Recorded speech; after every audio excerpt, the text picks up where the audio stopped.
Akshay Kumar was seen indulging in some fun shenanigans with his Ram Setu co-star Jacqueline Fernandez recently.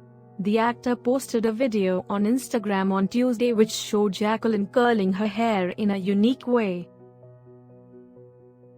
The footage showed the actress sitting inside a helicopter as she curled a portion of her hair mid-air. Jacqueline came up with the novel idea by exposing a few strands of her hair to the wind through the hole in the helicopter window. The footage was posted on Instagram by Akshay, who added the caption, "Ladies, here's a hack for y'all, courtesy Jacqueline Jugaad. Watch and learn how to curl your hair mid-air in a helicopter."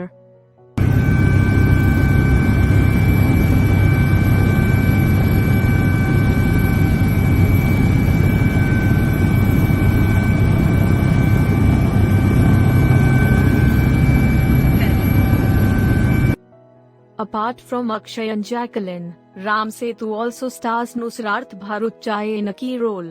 Helmed by Abhishek Sharma and produced by Aruna Bhatia and Vikram Malhotra, the film is slated to hit the screens on Diwali next year. News Desk.